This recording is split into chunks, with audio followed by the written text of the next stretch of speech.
ارے safe رحمان بھائی، آج بھی تم اکیلے آئے ہو اور کوئی نماز پڑھنے نہیں آیا؟ امام صاحب، ہمارے اسلام میں تو زبردستی بھی تو نہیں ہے نا، یہ بستی والے کو آپ گھسیٹ کے بھی تو نہیں لے کے آ سکتے، کیا کریں ان کا؟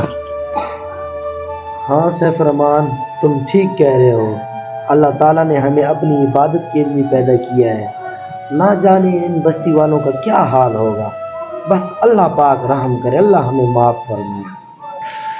اچھا امام صاحب، نماز کا وقت ہو گیا، آپ نماز پڑھائیں۔ ہاں بالکل۔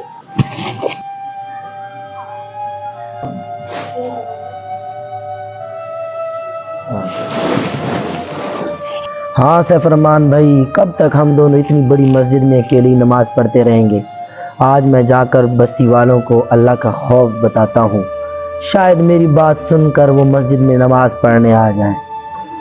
امام صاحب، آپ کی بات اپنی جگہ بالکل ٹھیک ہے، لیکن اذان ہونے سے یہ لوگ مسجد میں نماز پڑھنے نہیں آتے، تو مجھے نہیں لگتا کہ آپ کی تبلیغ کی وجہ سے یہ نماز پڑھنے آئیں گے۔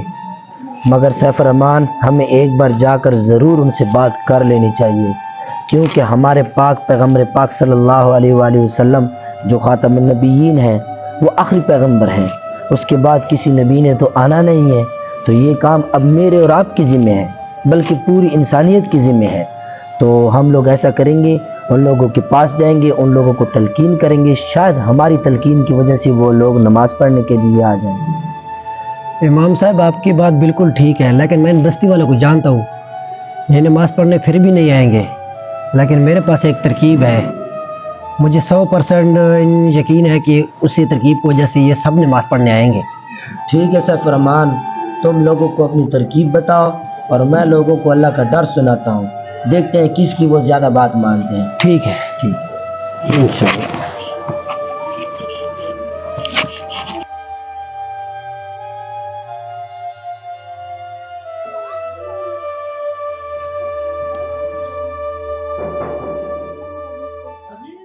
اللہ اکبر، اللہ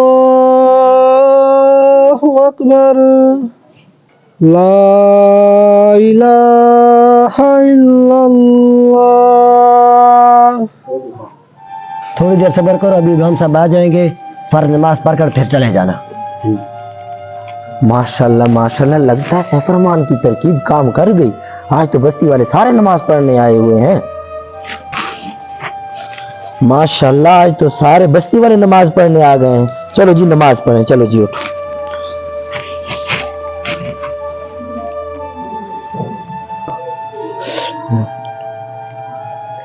آمین آمین۔ اب نکالو 2000 روپیہ، ہم نے کام پر بھی جانا ہے۔ سیف رحمان یہ کیا کہہ رہے ہیں؟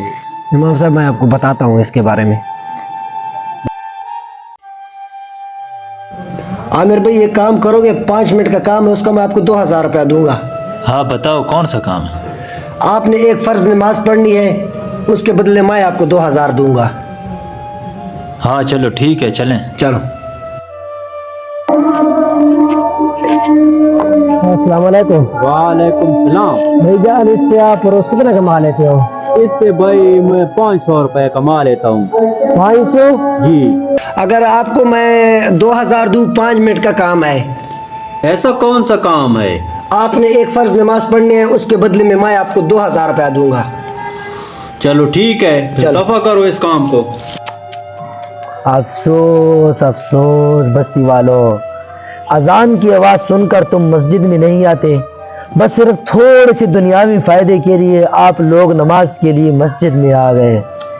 افسوس، آپ لوگوں کے مقدر پہ افسوس۔ دیکھو بھائیو، یہ دنیا کی زندگی تو عارضی زندگی ہے، اصل زندگی تو ہماری موت کے بعد ہے۔ آپ نے اذان میں نہیں سنا، حی علی الفلاح، آؤ کامیابی کی طرف؟ اصل کامیابی تو وہ ہے جو اذان میں ہمیں بلاتی ہے۔ ایک دن میں 5 مرتبہ اذان ہوتی ہے، اور اس اذان میں پورے 5 دفعہ اللہ تعالیٰ ہمیں حقیقی کامیابی کی طرف بلاتے ہیں، مگر ہم اس کی طرف نہیں جاتے۔ امام صاحب، آج کے بعد ہم 5 وقت کی نماز مسجد میں ادا کریں گے انشاءاللہ۔ انشاءاللہ۔ اور حدیث شریف کا مفہوم بھی ہے کہ مسلمان اور کافر میں صرف اور صرف نماز کا فرق ہے۔